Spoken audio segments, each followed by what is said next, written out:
बरसात की काली रात, गरजते बादल, कड़कती बिजली और गांव की गलियों में उमड़ता पानी। सब अपने अपने घरों में छुपे थे। लेकिन इसी तूफान के बीच एक बूढ़ा गधा अकेला कांप रहा था, भूखा, प्यासा और बेसहारा। तभी वहां आई एक छोटी सी बकरी, जिसके दिल में दया थी और आंखों में जिद।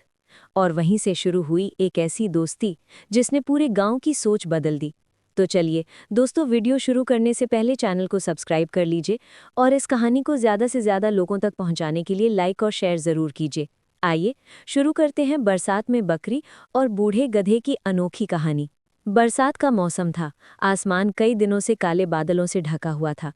चारों तरफ गरजते हुए बादल और लगातार बरसता पानी गांव के हर कोने को एक अजीब सी घुटन और बेचैनी से भर रहा था। पहाड़ों से पानी की धाराएं उतरकर खेतों को लबालब भर चुकी थीं। कच्चे रास्ते गहरी कीचड़ में बदल चुके थे।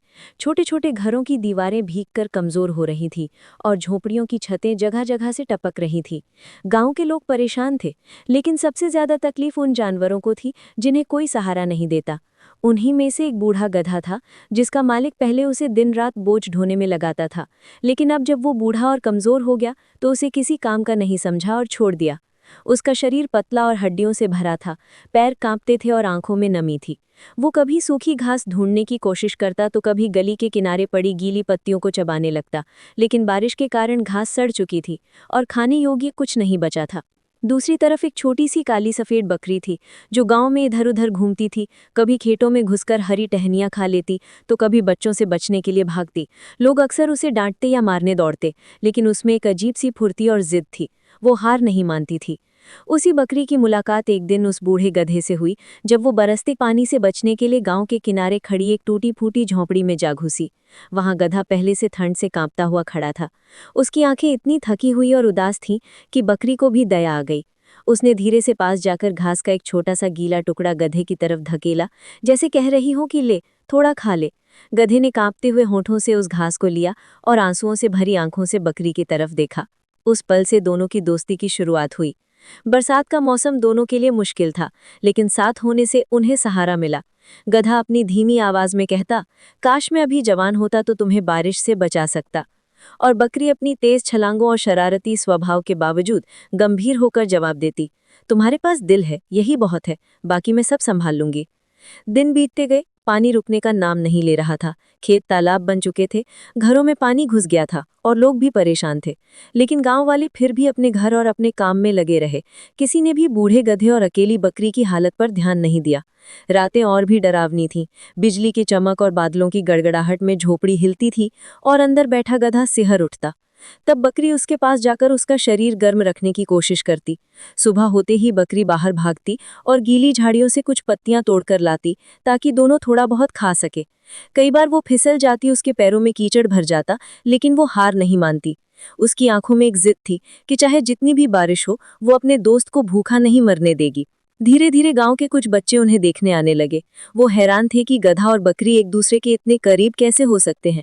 एक बच्चा हंसते हुए बोला, देखो, बकरी गधे की माँ बनी हुई है।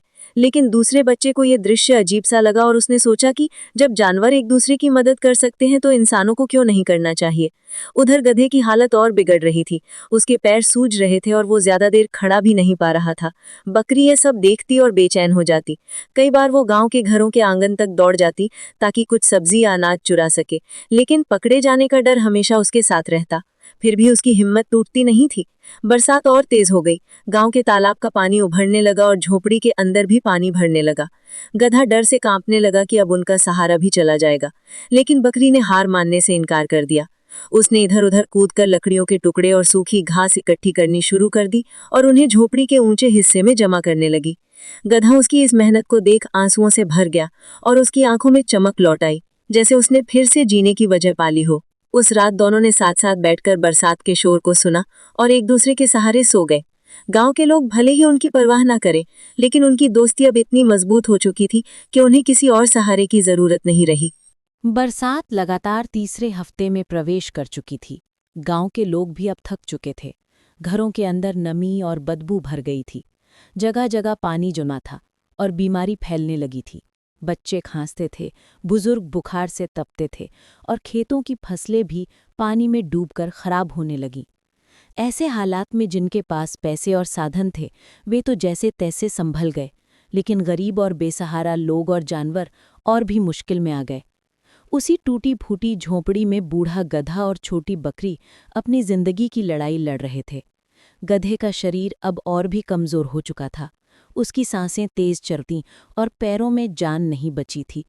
कभी कभी तो ऐसा लगता कि वो अगले पल गिरकर हमेशा के लिए सो जाएगा, लेकिन बकरी अपनी पूरी ताकत से उसकी सेवा में लगी रहती। वो सुबह होते ही बाहर निकलती, बरसात की धाराओं और कीचड़ भरे गड्ढों को पार करती, झाड़ियों से पत्तियां तोड़ती, कहीं से गिरे फलों के टुकड़े लाती और गधे के सामने रख देती। गधा उसे देखता और उसकी आंखों में आभार छलकता। कई बार गधे ने कहा, तुम क्यों इतनी मेहनत करती हो, मैं तो अब शायद ज्यादा दिन नहीं बचूंगा। लेकिन बकरी जिद से कहती, नहीं, तुम जियोगे, जब तक मैं हूं तुम्हें कुछ नहीं होगा। दोस्ती का यही मतलब है कि मुश्किल में साथ दिया जाए। उसकी इन बातों में इतनी सच्चाई होती कि गधे का मन फिर जी उठता। इसी बीच गांव के कुछ लोग जो अपने घरों को बचाने में लगे थे, उन्होंने ध्यान दिया कि वो बकरी हर रोज कहीं से कुछ लेकर जाती है और वापस उसी झोंपड़ी में जाती है। जिज्ञासा में वे एक दिन उसके पीछे पीछे गए और जो दृश्य उन्होंने देखा उसने सबका दिल हिला दिया। छोटी सी बकरी बूढ़े, बीमार और भूखे गधे को खाना खिला रही थी, उसके पास बैठकर उसे सांत्वना दे रही थी। ये देख गांव वाले कुछ देर तक स्तब्ध खड़े रहे। एक बूढ़ी औरत बोली, देखो, इंसान तो अपने माँ बाप को भी अकेला छोड़ देता है, और ये बकरी गधे का साथ नहीं छोड़ रही। ये सुनकर सबके दिल में करुणा जगी। उन्होंने तय किया कि अब वो इन दोनों की मदद करेंगे। अगले ही दिन कुछ लोग भूसा, सूखी लकड़ियां और सब्जियां लेकर उस झोपड़ी में पहुंचे। गधा चकित था। उसे विश्वास नहीं हो रहा था कि इंसान भी उसके बारे में सोच सकते हैं। बकरी खुशी से कूदने लगी, जैसे कह रही हो कि देखो, तुम्हारी हालत देखकर आखिरकार लोगों का दिल पिघल ही गया। धीरे धीरे ये बात पूरे गांव में फैल गई और लोग अपने बच्चों को वहां ले जाकर दिखाने लगे कि कैसे एक बकरी ने दोस्ती का असली मतलब सिखाया। बच्चे कहते, हमें भी अपने दोस्तों की मदद करनी चाहिए, चाहे कितना भी मुश्किल वक्त क्यों ना आए। गधे की तबीयत अब भी नाजुक थी, लेकिन अच्छे खाने और लोगों के सहारे से उसमें थोड़ी जान लौट आई।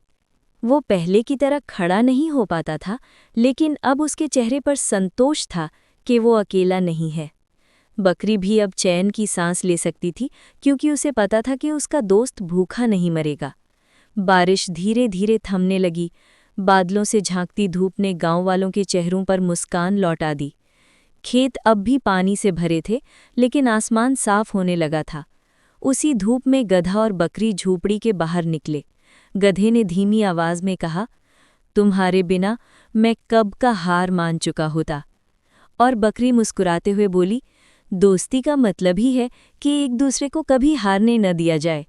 ये सुनकर आसपास खड़े गांव वाले तालियां बजाने लगे और बच्चों ने बकरी को गले लगा लिया।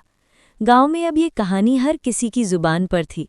लोग कहते कि बरसात की असली सीख यही है कि तूफान कितना भी बड़ा क्यों ना हो, अगर साथ हो तो जिंदगी आसान हो जाती है। बकरी और गधे की जोड़ी गांव में दया और सच्चाई की मिसाल बन गई। कोई उन्हें अकेला जानवर नहीं समझता था, बल्कि एक प्रेरणा मानता था। और यूं बरसात की उस कठिन मौसम में एक छोटी सी बकरी और एक बूढ़े गधे ने पूरे गांव को ये सिखा दिया कि सच्ची ताकत दौलत, जवानी या ताकतवर शरीर में नहीं होती, बल्कि दिल की करुणा, दोस्ती और इंसानियत में होती है।